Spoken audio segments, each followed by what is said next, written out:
Cikgu akan membacakan teks perhimpunan hari pertama sekolah 2026 sempena kempen internet selamat.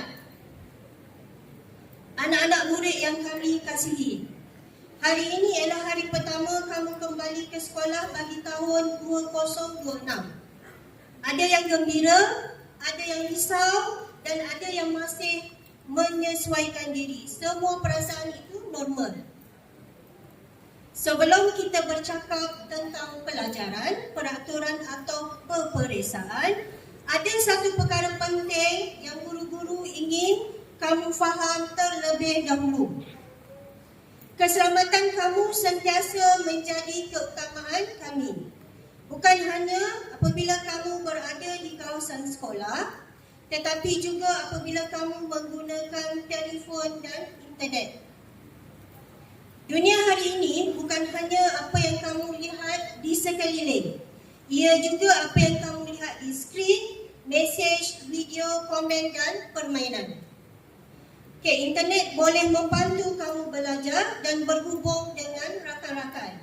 Tetapi jika tidak digunakan dengan betul, ia juga boleh membuatkan seseorang rasa takut, tertekan dan keliru.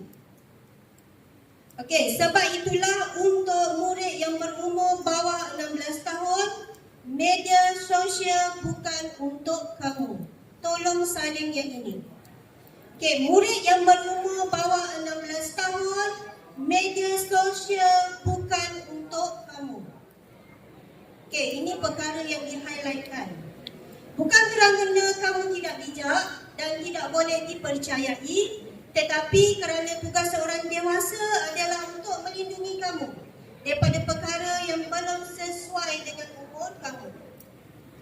Di sekolah ini, kami percaya bahawa setiap murid, yang ni pun tolong salin, berhak rasa selamat, berhak dihormati dan berhak mendapat perlindungan. Tiga perkara ini. Dan jika kamu berdepan dengan buli, gangguan atau apa-apa perkara yang membuatkan kamu tidak selesa, sama ada di sekolah ataupun dalam talian, jangan pendam seorang diri. Bercakap dengan guru dan minta bantuan. Melapor bukan salah, melapor itu berani. Guru-guru di sini bukan hanya mengajar mata pelajaran, kami ada untuk mendengar, membantu dan menjaga kamu. Tahun ini kita mahu membina budaya sekolah yang tolong salin. Saling menghormati, berfikir sebelum berkongsi atau menekan klik, menjaga keselamatan diri dan rakan-rakan. Internet yang lebih selamat tidak berlaku dengan sendiri. Ia berlaku apabila kita semua memainkan peranan masing-masing.